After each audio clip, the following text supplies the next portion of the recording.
আসসালামু আলাইকুম ওয়া রাহমাতুল্লাহি ওয়া বারাকাতুহু। ইন্নাল হামদালিল্লাহ ওয়া সলাতু ওয়া সালামু আলা রাসূলিল্লাহ। আম্মা বা'দ ফাআউযু বিল্লাহি মিনাশ শাইতানির রাজিম। বিসমিল্লাহির রাহমানির রাহিম। যালিকাল কিতাবু লা রাইবা ফীহি হুদাল লিল মুত্তাকিন। সাদাকাল্লাহুল আযীম। দূরের কাছের দেশের ও প্রবাসীর যারা যেখান থেকে যুক্ত হয়েছেন আরটিভির নিয়মিত আয়োজন প্রাণ নিবেদিত প্রশ্ন করুন অনুষ্ঠানে আপনাদের আন্তরিক মোবারকবাদ জানাচ্ছি। আমি আব্দুল লতিফ সোহাগ গাজী। প্রিয় দর্শক, আপনাদের করা প্রশ্নের উত্তর দেওয়ার জন্য প্রতি রবিবার এবং সোমবার সন্ধ্যা ৬টা ৫ মিনিটেই আমরা শুরু করে থাকি। আপনাদের নানা ধরনের প্রশ্নের উত্তর দেওয়ার জন্য আমরা এখানে আমন্ত্রণ জানিয়ে থাকি বাংলাদেশের কথিত জোশা আলেমে দ্বীন। এরই ধারাবাহিকতায় আজও আমরা স্টুডিওতে আমন্ত্রণ জানিয়েছি বাংলাদেশের বিদগ্ধ আলেমে দ্বীন, বিশিষ্ট ইসলামিক চিন্তাবিদ, গবেষক, মিডিয়া ব্যক্তিত্ব শেখ আনিসুজ্জামান হাফিজাহুল্লাহ। আসসালামু আলাইকুম ওয়া রাহমাতুল্লাহ। ওয়ালাইকুম আসসালাম ওয়া রাহমাতুল্লাহি ওয়া বারাকাতুহু। কেমন আছেন? আলহামদুলিল্লাহ, ফি কুল্লি হাল। আলহামদুলিল্লাহ। প্রিয় দর্শক, আজকের মেহমানের সাথে আমরা পরিচয় হলাম। আজকের আলোচ্য বিষয়ে আমরা রেখেছি সামাজিক নিরাপত্তা, ইসলামের দৃষ্টিতে সামাজিক নিরাপত্তা। এই বিষয়টির উপর প্রশ্ন রাখবো, আলোচনা করব এবং একই সাথে জীবন ঘনিষ্ঠ নানা ধরনের বিষয়ের উপর প্রশ্ন রাখুন টিভি স্ক্রিনে দেখানো নম্বরে। আমরা কোরআন, সুন্নাহ এবং বিজ্ঞান ভিত্তিক আপনাদের প্রশ্নের উত্তর দেব ইনশাল্লাহ। প্রিয় দর্শক, এবং একই সাথে আমরা আরটিভির ফেসবুক পেজ এবং আরটিভি ইসলামিক শো ফেসবুক পেজেও সরাসরি সম্প্রচার করছি এই গুরুত্বপূর্ণ আয়োজন। সেখানেও কমেন্টে আপনাদের পছন্দের প্রশ্নটি লিখুন, সেখান থেকে প্রশ্ন সংগ্রহ করে কিন্তু আমরা উত্তর দিয়ে থাকি।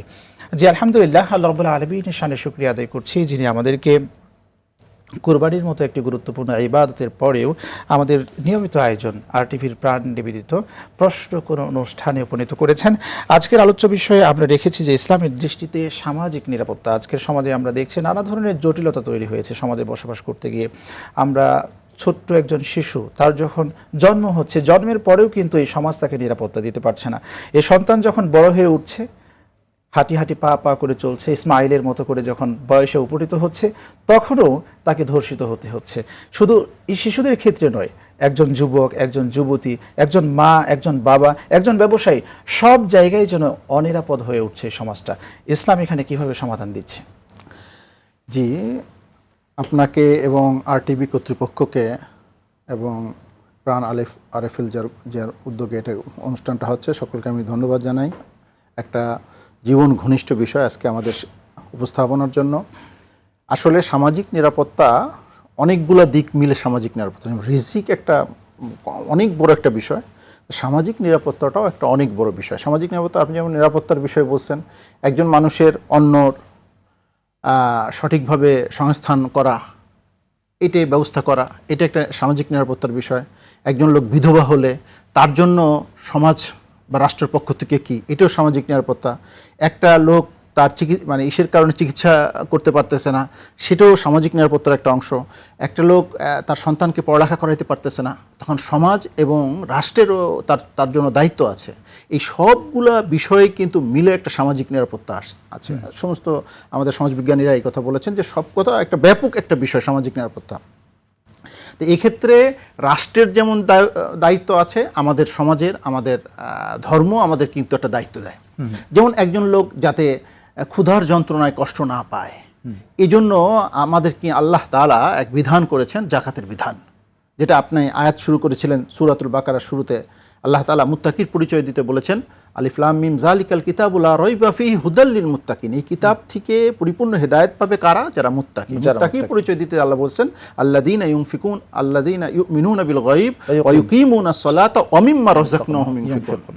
তো এখানে মুত্তাকির পরিচয় দিতে যে আল্লাহ তাআলা এই যে তিনটে গুণ বলেছেন, গায়বের উপর বিশ্বাস করবে, নামাজকে কায়েম করবে এবং আল্লাহ প্রদত্ত রিজিক থেকে তারা দান করবে। পুরো দান না, মিম্মা রাযাকনাহুম, তার থেকে একটা অংশ। সেটা কি? প্রতি 100 টাকায় মাত্র 2.5 টাকা। আবার অন্য আয়াতে মুত্তাকির পরিচয় দিতে যে আল্লাহ তাআলা বলেছেন, সারিউ ইলা মাগফিরাতিম মির রাব্বিকুম ওয়া জান্নাতিন আরদুহাস সামাওয়াতি ওয়াল আরদু উইদ্দাত লিল মুত্তাকিন। এখন মুত্তাকিন কারা? তার পরিচয় দিতে আল্লাহ বলতেছেন, আল্লাযীনা ইউনফিকুনা ফিস সাররা'i ওয়াজ যাররা ওয়াল কাযিমিন আল গায়জ ওয়াল আফিনা আনিন নাস আল্লাহু ইউহিব্বুল মুহসিনিন। দেখেন, এইগুলো সবকটাই কিন্তু সামাজিক নিরাপত্তার একটা অংশ। আল্লাহ বলতেছে যে তারা তাদের সম্পত্তিকে আল্লাহ তাআলার খুশির জন্য জাকাত বাদে, এটা কিন্তু জাকাত বাদের যে দানটা, নফল যে দান, সেই দানে উৎসাহ করার জন্য আল্লাহ বলতেছেন এটাও মুত্তাকির একটা পরিচয়। তারা যখন ফরজ দান করবে আবার সাথে সাথে নফল দান করবে, এমনকি তারা তাদের যখন সচ্ছলতা থাকবে তখনও দান করবে, আবার অসচ্ছল অবস্থাও তারা আল্লাহর রাস্তায় দান করবে। এবং সেটা তাই না, আল কাযিমিন আল গাইজ,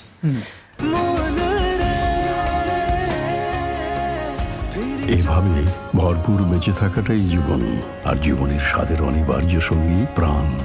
আল্লাহ রাসূল সাল্লাল্লাহু আলাইহি ওয়াসাল্লাম বলেছেন, দেখেন আজকে আমাদের সমাজে যতগুলা অকারেন্সগুলো ঘটতেছে তার একটা বড় কারণ, রুহানি যে কারণ, তার মধ্যে একটা হলো রাগের কারণে একজনকে হত্যা করে ফেলতেছে, রাগের কারণে ভাই ভাইকে হত্যা করতেছে, তাকে গালি দিচ্ছে, বা বিভিন্ন ধরনের যে অকারেন্সগুলো আমাদের হচ্ছে তার একটা বড় কারণ রাগ। এই জন্য আল্লাহ তাআলা বলছেন আল কাযিমিন আল গাইজ, এক্ষেত্রে তোমার অবশ্যই কি করতে হবে, গোসাকে, রাগকে সংবরণ করতে হবে।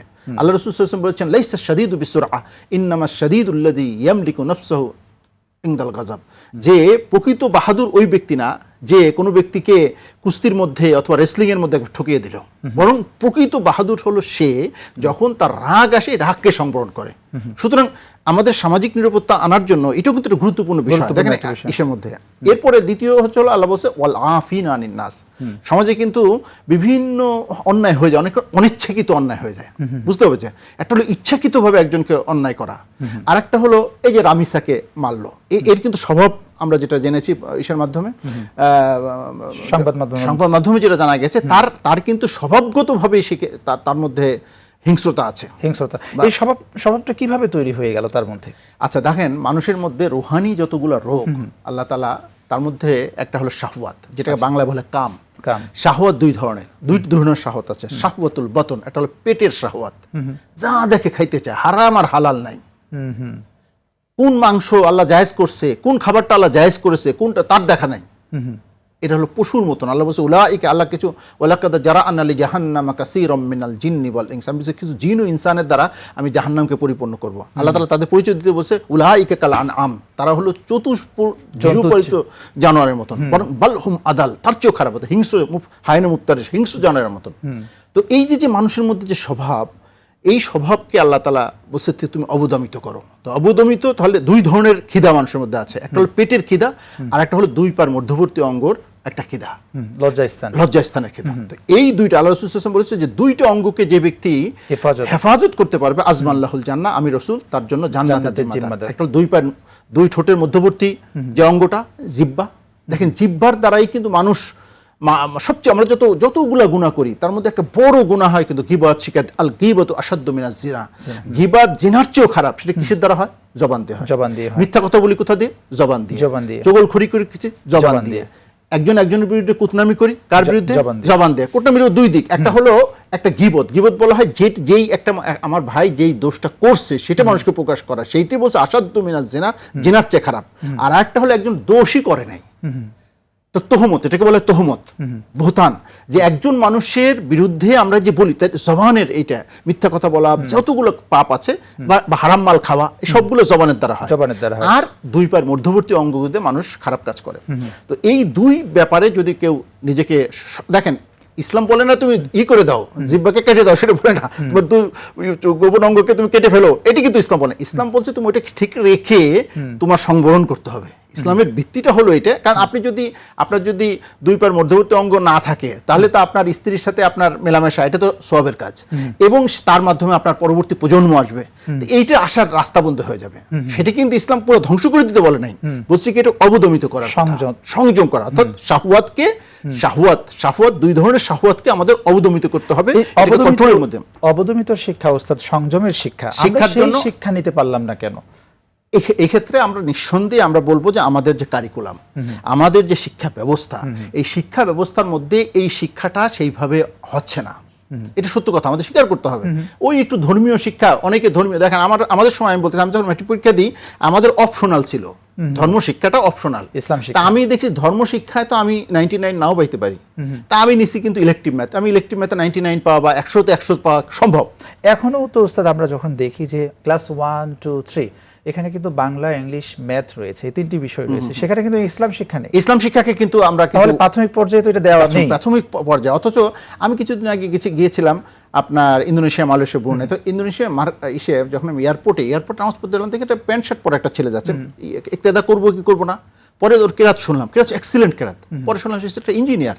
দেখেন ওদের শিক্ষা ব্যবস্থায় একটা ইঞ্জিনিয়ার ভালো কোরআন শরীফ পড়ছে, এমনকি অনেক ক্ষেত্রে আমাদের আলেমদের চেয়েও ভালো কেরাত তারা পড়তেছে, তাই না? এই যে এরদোয়ান একজন রাষ্ট্রপতি হয়ে তার যে কোরআন শরীফ পড়া, নিঃসন্দেহে প্রশংসা করতে হবে। তো এই ঘটনা হলো এটা যে আমরা আমাদের শিক্ষা ব্যবস্থার মধ্যে নৈতিকতার শিক্ষাটাকে আরো জোরালো করার দরকার। যেটুক আছে, আমি বলবো না যে নাই। আমার ধর্ম শিক্ষা দিচ্ছে একজন হিন্দু শিক্ষক, কারণ আমরা ওলামা ইকরামের পক্ষ থেকে সবসময় দাবি জানানো হয়েছে যে আমাদের মাধ্যমিক পর্যায়ে কিন্তু ধর্মীয় শিক্ষক আছে, আমরা প্রাথমিক পর্যায়েও কিন্তু একটা ধর্মীয় শিক্ষক দরকার, কারণ একটা বাচ্চার মনন তৈরি হয় কিন্তু ছোটকাল থেকে। তার মানে হচ্ছে আপনি এটাও বোঝাতে চাচ্ছেন যে আজকে সমাজে অনিরাপদ থাকার কারণে ধর্মীয় শিক্ষাটা আমাদের মধ্যে না থাকার কারণে আমাদের এই যে সমাজের যত বিশৃঙ্খলা হচ্ছে তার একটা বড় কারণ কিন্তু এটা। তাহলে রামিসার বিষয়টাও কিন্তু সেই দিকে নিঃসন্দেহে ওই লোকটার মধ্যে যদি, যে লোকটা তাকে রেপ করেছে, তাকে হত্যা করেছে, কত বড় নৃশংস কাজ করেছে, যদি তার মধ্যে ধর্মীয় মূল্যবোধ থাকতো, এটা করতে গেলে তার বিবেক কিন্তু তাকে বিশালভাবে বাধা সৃষ্টি করতো। আচ্ছা, তো এই জন্য ঘটনা হলো যে দেখেন ও তার ইতিহাস দেখেন, তার মধ্যে সে কোনো ধর্মীয় শিক্ষা, আমার মনে হয়। আপনি এখানে নেশার বিষয়টাও নিয়ে আসছিলেন, তার মধ্যে যে এই নেশাটা তৈরি হয়ে গিয়েছে। হ্যাঁ, একটা হলো মানুষ যখন একটা জিনিস, একটা খারাপ কাজ বারে বারে করতে থাকে, হাদিসে আসছে মানুষের ইন্নাফিল জাসাদিল্লাহ মুসকা, তোমাদের শরীরের মধ্যে একটা মাংসপিণ্ড আছে, ইজা সলুহাল জাসাদু কুল্লু, এটা যদি সুস্থ থাকে সমস্ত শরীর সুস্থ, ওয়াইজা ফাসাদাল জাসাদু কুল্লু, এটা যদি অসুস্থ হয়ে পড়ে সমস্ত শরীর অসুস্থ। আল্লাহ ওয়াহিয়াল কল, এই দিলটির সম্পর্কে আল্লাহ রাসূল বলেন যে মানুষ যখন জন্মগ্রহণ করে সাদা পবিত্র একটা নিয়ে সে আসে, তো একটা মানুষ গুনাহ করে তখন তার একটা দাগ পড়ে, গুনাহ করে দাগ পড়ে, গুনাহ করে দাগ পড়ে। এখন এর থেকে বাঁচার রাস্তা হলো তওবা আর ইস্তেগফার, আল্লাহ বাঁচার কিন্তু রাস্তা। এই জন্য কিন্তু ওই আয়াতের মধ্যে শুনবো, খুবই গুরুত্বপূর্ণ আলোচনা শুনছি আপনার থেকে, একটা বিরতি নিয়ে আসি। প্রিয় দর্শক, আপনারা দেখছেন RTVর নিয়মিত আয়োজন প্রাণ নিবেদিত প্রশ্ন করুন অনুষ্ঠান। সময় হয়ে গেল একটি বিরতি নেবার, আমাদের সঙ্গেই থাকুন, ফিরছি একটু পরে ইনশাআল্লাহ।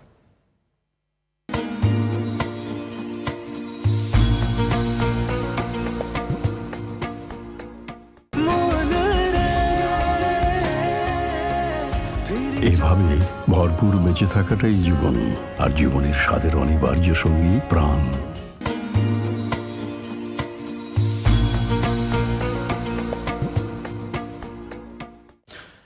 দর্শক, বিরতির পর ফিরে এলাম আপনাদের প্রিয় অনুষ্ঠানে। আপনারা দেখছেন RTVর নিয়মিত আয়োজন প্রাণ নিবেদিত প্রশ্ন করুন অনুষ্ঠান। আজকের অনুষ্ঠানের আলোচ্য বিষয়ে আমরা রেখেছি ইসলামের দৃষ্টিতে সামাজিক নিরাপত্তা। এই বিষয়ের উপর আলোচনা করছেন শেখ উস্তাজ আনিসুজ্জামান হাফিজাহুল্লাহ, বাংলাদেশ ইসলামিক ফাউন্ডেশনের সম্মানিত পরিচালক। অনেকগুলো প্রশ্ন আমাদের অনলাইন থেকেও আমরা কিছু প্রশ্ন আপনাকে করতে চাই। আমাদের একজন ভাই আমাদের থেকে জানতে চেয়েছেন যে আজকের সমাজে দেখেছি যে জোর জবরদস্তি করে আমাদের থেকে আমার সম্পদকে একজন নিয়ে নিতে চাচ্ছে, এখানে ইসলামের দৃষ্টিভঙ্গি কি?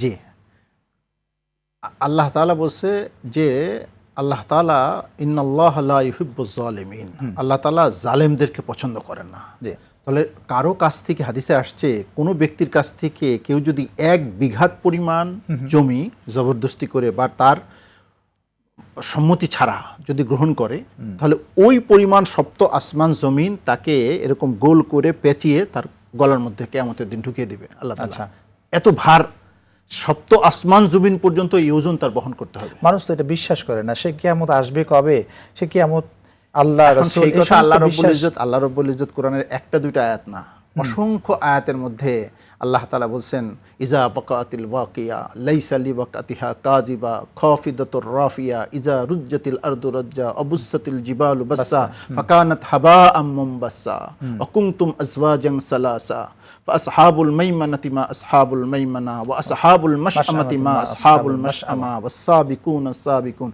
আল্লাহ তাআলা বলছে ইকতারাবাতিস সাআ, কেমন যেন কিয়ামত চলে আসছে। রাসূল সাল্লাল্লাহু আলাইহি ওয়াসাল্লাম বলেছেন আমার আর কিয়ামতের মাঝে এরকম কাছাকাছি দূরত্ব। এবং রাসূল সাল্লাল্লাহু আলাইহি ওয়াসাল্লাম কিছু আলামতও বর্ণনা করেছেন কিয়ামতের, কিছু আলামত, যেটা ছোট আলামত বলা হয়, আলামতে সুগরা, আর কিছু আছে আলামতে কুবরা। আলামতে কুবরা 10টা, আলামতে সুগরার অনেকগুলো আছে।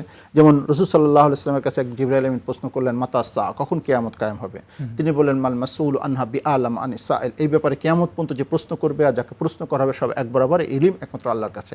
উনি বললেন, আমারাতুহা। জিবরাইল আমিন আবার প্রশ্ন করলেন যে আল্লাহ রাসূল, তাহলে এর কিছু আলামত বর্ণনা করেন। দেখেন, 2টা আলামত রাসূল সাল্লাল্লাহু আলাইহি ওয়াসাল্লাম বলছেন, 2টা আলামত এখন আমাদের সমাজে পরিপূর্ণভাবে আছে।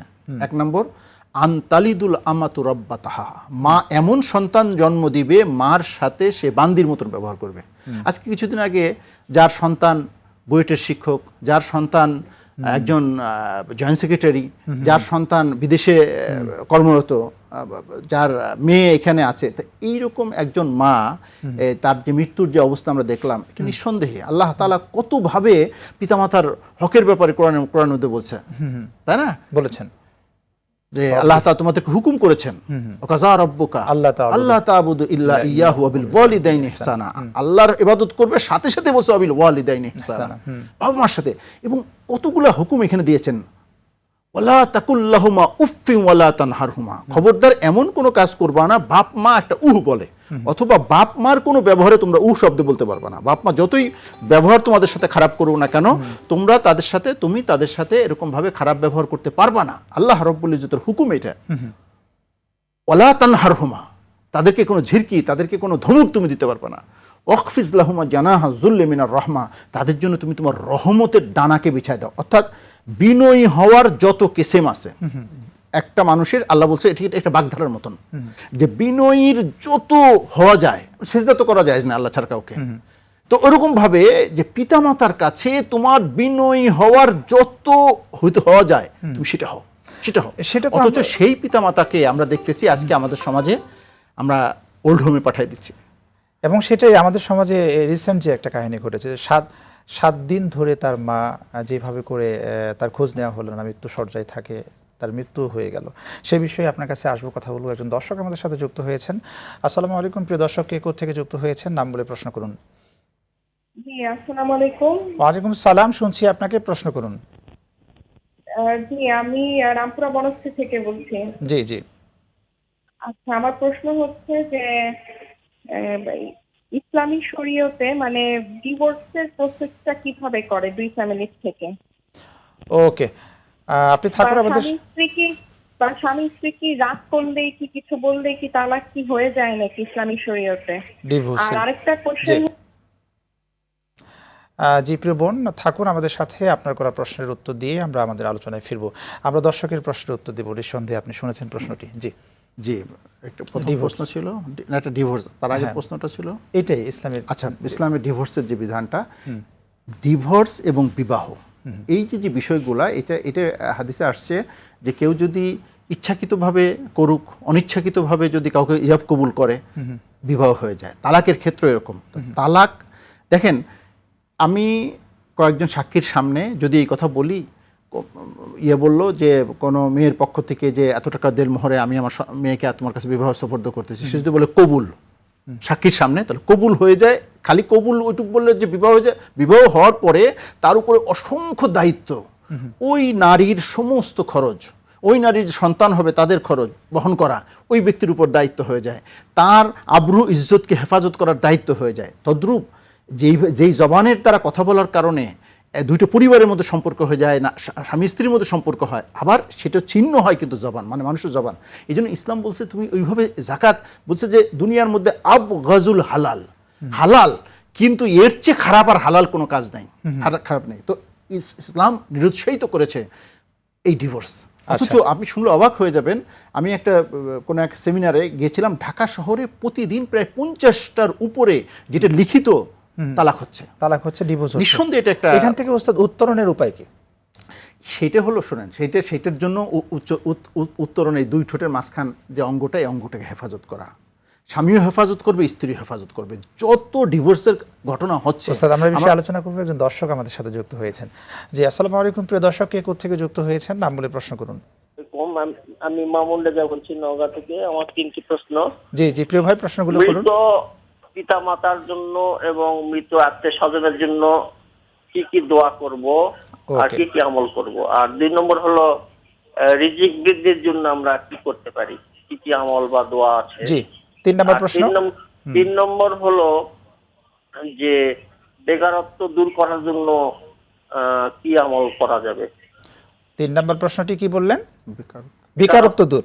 সংস্কারের জন্য। জি জি জি, ওকে, থাকুন আমাদের সাথে। আপনার করা প্রশ্নের উত্তরগুলোতে আমরা যাব। আগের প্রশ্নের উত্তর সম্ভবত শেষ হয়েছে কিনা, যদি হয়ে থাকে তাহলে জি, আমরা ওটা মোটামুটি আমাদের মৌলিক যে বিষয়টা সেটা হলো যে ইসলামে এই তালাকের বিধানটাকে হালাল করেছে, কিন্তু এর চেয়ে নিকৃষ্ট হালাল আর ইসলামে নাই রয়েছে জমিনের মধ্যে।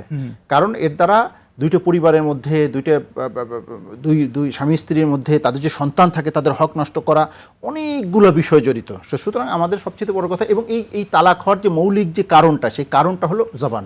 শুধু এই একটা অঙ্গ যদি আমরা হেফাজত করতে পারি তাহলে কিন্তু তালাক একেবারে জিরো টলারেন্সে চলে আসবে। আমরা এই বিষয়ে উস্তাদ এটাও জানতে চাচ্ছিলাম যে শরীয়ত এখানে আমাদের কি দৃষ্টিভঙ্গি দিয়েছেন যে এই তালাক থেকে আমরা বিরত থাকতে পারবো, স্বামী স্ত্রী বিচ্ছেদ আমরা ঘটাতে থেকে বিরত থাকতে পারবো, এই ধরনের তো একটা দৃষ্টিভঙ্গি আছে। দেখেন আল্লাহ দেখেন আমাদের বাবা মার কত হক আল্লাহ বলছেন, কিন্তু এই একটা রিশতা অর্থাৎ স্বামী স্ত্রী, এটা এমন রিশতা যেটা দুনিয়াও চলবে আখিরাতেও চলবে।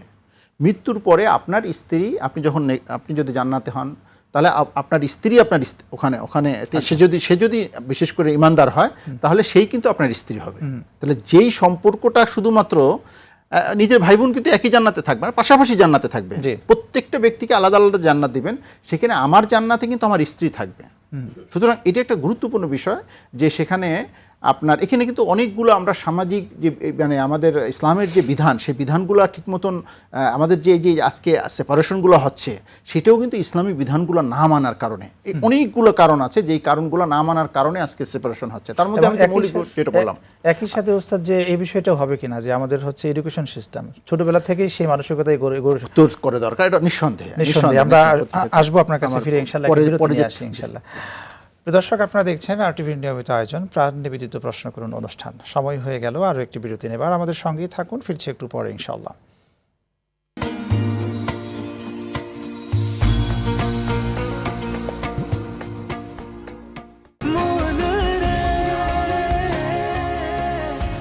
এভাবে ভরপুর বেঁচে থাকাটাই জীবন, আর জীবনের স্বাদের অনিবার্য সঙ্গী প্রাণ।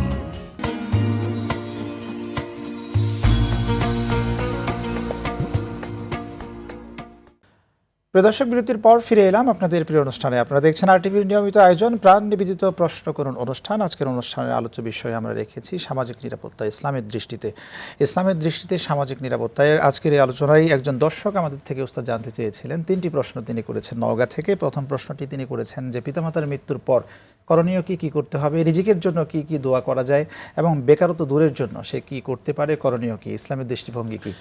জি, আল্লাহ রাসূল সাল্লাল্লাহু আলাইহি ওয়াসাল্লাম বলেছেন ইজামাত আল ইনসান ইনকাতা আনহু আমলুহু, মানুষ যখন মারা যায় তখন সমস্ত আমল বন্ধ হয়ে যায় ইল্লা মিন সালাস, 3 দিক দিয়ে সে উপকৃত হতে পারে। একটা হলো ওলাদ সালেহ, তার যদি নেককার কোনো সন্তান থাকে সে যত ইবাদত করবে ওই পরিমাণ সওয়াব সে পেয়ে যাবে। ওই সন্তান তার জন্য যে দোয়া করবে সেই দোয়াও তার কাছে পৌঁছাবে। শুকরিয়া। আমরা একটা উত্তরটা শুনবো, একটা ফোন নিয়ে আসি। আসসালামু আলাইকুম প্রিয় দর্শক, কে কোত্থেকে যুক্ত হয়েছেন নাম বলে প্রশ্ন করুন। আমার নাম নিশাত, মেহেরপুর থেকে বলছি। জি জি, প্রশ্ন করুন। কুরবানির গোশত 3টে অংশ ভাগ হয়। একটা অংশ আমাদের এখানে সমাজ আছে, সমাজে যায়, একটা ভাগ নিজে থাকে, একটা আত্মীয়ের জন্য যায়। সমাজে গোশত যাওয়ার পর সবাই আমাদের সমাজের গোশ এক জায়গায় জমা হয়, সেই গোশ আবার সবাইকে দেওয়ার পর বন্টন করে কিছু গোশ আমার বাড়িতে আসে। এই গোশ খাওয়াতে জায়েজ হবে? ওকে, ওয়ালাইকুম সালাম। খুবই গুরুত্বপূর্ণ একটি প্রশ্ন করেছেন। সমসাময়িক এই তো কুরবানি মাত্র শেষ করলাম, আমাদের সাথে যুক্ত হবার জন্য অসংখ্য ধন্যবাদ। যে প্রশ্নের উত্তর আমরা দেব, পূর্বের প্রশ্নের 3টা উত্তর শুনে। তাহলে 3 জিনিসের মাধ্যমে তার আমল তার কাছে পৌঁছাবে। একটা তার সন্তান যদি তার জন্য দোয়া করে, যে কোনো আমল করে, কোরআন শরীফ তেলাওয়াত করে, সেটা তার কাছে পৌঁছাবে। আর একটা হলো সে যদি সাদাকাতুন জারিয়া, কোনো সদকায়ে জারিয়া যদি সে কাজ করে যায়, একটা মসজিদ করে যায়, সেখানে মানুষ নামাজ পড়বে, অথবা একটা মাদ্রাসা প্রতিষ্ঠা করে, সেখানে যে এরকম একটা রাস্তা, হ্যাঁ, বা একটা পুকুর খনন করে যায়, হ্যাঁ, নেক সন্তান তো বললাম, এইরকম যদি সাদাকাতুল জারিয়ার যে কোনো কাজ করে যায়, সেই যে যত সওয়াব হবে সেই সওয়াব তার কাছে যেতে থাকবে। জি, শুকরিয়া। আমরা উত্তর পেয়েছি। উস্তাদ, রিজিক, উত্তম রিজিকের জন্য? উত্তম রিজিকের জন্য আল্লাহ রাব্বুল ইজ্জত অনেকগুলো পদ্ধতি বলেছেন। আমরা তো কেউ চাকরি করি, ব্যবসা করি, ক্ষেত খামার করি, এগুলো তো আছেই। এছাড়াও আল্লাহ তাআলার কাছে রিজিক পাওয়ার জন্য আল্লাহ তাআলা 4টা মাধ্যম বলেছেন। একটার মধ্যে একটা হলো তাকওয়া। আল্লাহ বলেছে ওয়া ইয়াত্তাকিল্লাহ ইয়াজআল লাহু মাখরাজা ওয়া ইয়ারযুকুহু মিন হাইসু লা ইয়াহতাসিব। যে ব্যক্তি তাকওয়া অর্জন করবে তাকে আল্লাহ তাআলা বিপদ থেকে উত্তরণের ব্যবস্থা করে দিবেন, এমন জায়গাতে রিজিক দিবেন সে ধারণাও করতে পারে না, কল্পনা করতে পারে না। আরেকটা আল্লাহর কাছে রিজিক পাওয়ার আরেকটা আমল হলো তাওয়াক্কুল, পরিপূর্ণ আল্লাহর প্রতি ভরসা। রাসূল বলেন ওয়ালাউ আনতুম তাওয়াক্কালুনা আলাল্লাহি হাক্কা তাওয়াক্কুলিহি, তোমরা যদি আল্লাহর প্রতি যেরকম ভরসা করার দরকার সেরকম ভরসা করতে পারতে, লা রাযাকাকুম কামা ইয়ারযুকুত তাইর, আল্লাহ তাআলা তোমাদেরকে ওইভাবে রিজিক দিতেন যেভাবে পক্ষী কুলকে রিজিক দিয়ে থাকেন। তার মানে আল্লাহর প্রোগ্রাম অনুযায়ী তার জীবন পরিচালনা হবে তা না, সকালবেলা তারা খালি পেটে, বিকেলবেলা তারা ভরা পেটে আসে। তো এই জন্য আল্লাহ তাআলা তাওয়াক্কুলের মাধ্যমে আল্লাহর কাছ থেকে রিজিক নেওয়ার তৃতীয় পদ্ধতি হলো নামাজ। আল্লাহ বলেন আস্তাঈনু বিস-সাবরি ওয়াস-সালাহ, তোমরা নামাজ এবং সবরের মাধ্যমে আমার কাছ থেকে সাহায্য প্রার্থনা করো। আল্লাহর কাছ থেকে রিজিক নেয়ার সূরা নূহর মধ্যে এসেছে যে তোমরা যদি এরকমভাবে ইস্তিগফার করো তা আল্লাহর পক্ষ থেকে আল্লাহ তাআলা তোমাদেরকে বৃষ্টি দিবেন, তোমাদেরকে সন্তান দ্বারা সাহায্য করবেন, তোমাদের মালকে এরকম বৃদ্ধি করে দিবেন। তো সুতরাং ইস্তিগফার, চতুর্থ আমল হলো ইস্তিগফার। আর বরাকা আসার জন্য 2টি আমল আমি দেখেছি।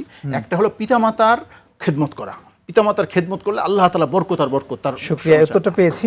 বেকারত্ব দূর করার জন্য করণীয় কি? হ্যাঁ, বেকারত্ব দূর করার জন্য আমাদের যে মৌলিক যে বিধান সেটা হলো, 1 নম্বর হলো যেই জিনিসটা দরকার সেটা হলো আমাদের যে সমাজে দানের যে বিধানগুলো, অর্থাৎ দানের তো 2টা দিক। একটা দিক হলো ফরজ জাকাত, সেটাও যদি রাষ্ট্রীয়, সেটা কিন্তু দায়িত্ব কিন্তু রাষ্ট্রর, রাষ্ট্র জাকাতকে উঠাবে। জাকাত মুসলমানের কিন্তু মূল দায়িত্ব হলো জাকাত দেওয়াটা। তো জাকাত দিবে, জাকাতের পরে উদ্বুদ্ধ করা হয়েছে নফল জাকাতের ক্ষেত্রে। আচ্ছা, এই 2টার মাধ্যমে, এই 2টা যদি আমরা সঠিকভাবে করি, আমার নফল জাকাতটা কি ওস্তাদ? দেখেন নফল জাকাতের কথা, একটা হলো ফরজ জাকাত দেওয়ার পরে অতিরিক্ত যেটাই দিব সেটা মানে নফল জাকাতের মধ্যে আছে। আচ্ছা, ওটা কি সাদাকার মধ্যে অন্তর্ভুক্ত হয়? ফরজ জাকাত যদি আমি দিই তাহলে আমি বখিল থেকে আমার নাম কাটবে, কিন্তু যদি সকি হইতে হয়, দানশীল হইতে হয়, তাহলে অবশ্যই নফল জাকাত ছাড়া দানশীল লোকের যে কাতার, সেই কাতারে আমি উঠতে পারবো না। জি, শুকরিয়া ওস্তাদ। আমরা 3টি প্রশ্নের উত্তর পেয়েছি। একজন বোর আমাদের থেকে একটি প্রশ্ন করে জানতে চেয়েছেন যে কুরবানি রিসেন্টলি যেটা আমাদের হয়ে গেল, 3টি ভাগে ভাগ করেছেন।